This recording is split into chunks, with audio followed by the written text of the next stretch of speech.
Good evening, everybody. Let's roll home. Now, if you're like anybody else, and especially here in Saskatchewan, you will have noticed something very strange happening in the last couple of days, which is that the temperature here had like a 30-something degree swing within a few days. And like, that's a lot, 30-something degrees Celsius in like a few days. It went from being like minus 30 and so cold, everything was frozen, people couldn't move, shops, services, everything was shut down. It went to that, from that to being like plus 3, plus 4, plus 5 degrees, whatever it is today. It's quite warm. And like, that's a big shift. That's on a dime, basically. We have it going from freezing cold to extremely nice instantly. Now, that's one thing. It's nice enough for us here. Here in Saskatchewan, we have everything set up that's, we expect shifts in temperature that violent. It's not bad, right? Like it gets really nice and we uncocoon ourselves, get back outside and enjoy ourselves. Well, fantastic so far. I assume it's going to get back to being cold again. We have no control over that. I assume the temperature is going to drop again. I don't for one second think that this is spring now. I don't for one second think that from this point onwards, it's just going to be nice until like fall. Forget it. But the news story that you must have seen by now is that of the weather in Texas.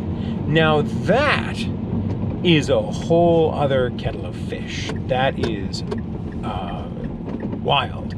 And the reason the weather in Texas is so wild is because in Texas, it's not like it's overly cold or overly snowy for us. For us here in Saskatchewan, it's like standard operating procedure. It's not that strange, not that unusual. But if you're in Texas, the whole thing is you're not ready, you're not prepared for that. And all the cracks began forming all at once, right? You got to see how little prepared people and indeed their society was for that. Now, people aren't fundamentally different from each other. So there's nothing magical about somebody from up here in the prairies in Saskatchewan that makes us better able to survive minus 20 degrees Celsius temperatures. But we've become accustomed to it. We've become used to it. We've built houses to handle it. We've built infrastructure and roads. Well, you can talk about our roads being able to handle it. Oh boy. But by and large, we have snow plows, we have sanding and salting, we've got boots and coats and that kind of thing. But we're ready, by and large, to handle such a thing. Texas, they're not. And there were deaths. People died. Not everybody survived the great big snowstorm that they had, in which there were cars piled up, people were not able to heat their homes, and people froze to death in Texas. Now, that should bring to mind two things, two separate yet equally important things. Thing number one is that it should be a reminder to you always of how little control we actually have. Like, we really do. We don't have tons and tons and tons of control the way we think we do. There are a lot of things that aren't up to us. You'll find that in Texas, as maverick and yeehaw as they are, there's a lot that they couldn't control. That as soon as something was completely out of their control, they did in fact lack the ability to handle it. All of a sudden, on a dime, it becomes minus 30, minus 20, whatever it was, and you can't do a thing about that. You can't make the turbine spin. You can't heat the homes if there's just no power. There are limits, hard limits to what can be done. That's thing number one. Thing number two is that it should remind you of the importance of being ready for things. People talk about the storm in Texas as being a like once every 50 years or something like that storm. Well, I mean, here in Saskatchewan, it's a once a year storm or once a month storm. Like getting down, like having a dump of snow and it being minus 30 That's not that rare. We're used to that. That's normal for us. It's not for them. Because it's normal for us, we were able to handle it, right? And like there were a number of cold spells, a number of snowfalls, and very few people suffered inordinately with it. We all complained and grumbled and whatnot. And I'm sure there were some accidents, some injuries and whatnot, but nothing on that scale because we're ready for it. We know what's coming up.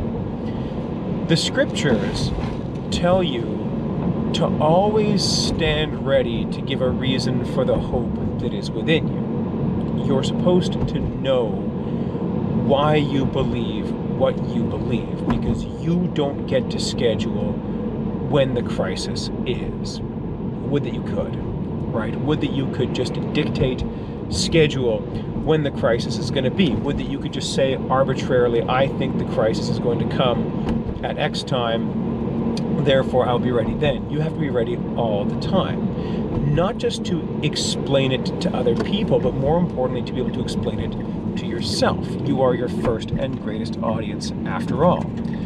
The idea is that you would be able to explain to yourself and for yourself why it is that you believe what you believe, in order that you may get that across not only to other people, but also to yourself. Jacob, when he wrestles with God at the ford of the Jabbok, wrestles with him until morning, he has to undergo that struggling, that striving, that grappling, that wrestling with God in a way that we all do as well. We are people who need to wrestle with and grapple with our belief, our faith, our knowledge. We have to make it real so that when the storms come, we're able to survive them. One of the storms that comes up in the scriptures is a storm in a parable in which Jesus is telling the story of somebody who built his house on sandy land, and the sandy land that he built it on fell apart when the storm was there. The sand shifted, as it would, right? That's what sand does. Sand shifts, it moves. Sure, great. But there was also somebody who built his house on a rock, and when the storms came, the rock didn't budge. Rocks don't tend to move. Big stone rocks don't tend to move all that much or all that readily. You build on the sand because it's easy to move. You build on the rock because you want it to stay. Jesus says the one who hears these words and does them is like the one who builds his house on a rock. The one who hears these words and doesn't do them is like he who builds his house on sand. Texas found out what it was to not be prepared, even for something they didn't think was going to be overly likely. They figured they had more time. They figured that that was not going to happen this year, next year, the year after. They knew that it had happened before, but they figured it wasn't going to happen to them yet. They were wrong, and people died. We got to be ready, folks. We really do have to be ready. We have to know why we believe what we believe, and indeed what it is that we believe. We've got to be ready and prepped and capable of bringing this stuff forward. We can't live a world in which we've never had to work out why we believe what we believe. We've never had to figure out why we think what we think and hold fast what we hold fast. It's a very dangerous game, because as soon as the storms come, you'll find yourself with the bottom falling out of the house you built. As soon as the storm comes, you'll find that the power's gone and you freeze to death, basically. You have to be prepared to give a reason to yourself and everybody else for the hope that dwells within you. That's in some ways easier to do than you think it is, because the way that gets done is piece by piece, bit by bit, and day by day. Knowing what you believe and why is usually figured out in practice, right? You live out your faith as a Christian. You don't just have it magically function and fall out of the sky like that. It is lived out. You live it day by day, bit by bit, and piece by piece. You adhere yourself to God's commands, and you work with them. God, in his wisdom and his long suffering, will get across to you what you should do, because it's good for your faith, it's good for your belief, it's good for your knowledge. That's how it works. it doesn't do you much good to say, I don't know why, but why I believe what I believe. That'll get you through grade school, but that won't be so good when the storms come. All right, thanks for joining me. Have a good day, guys.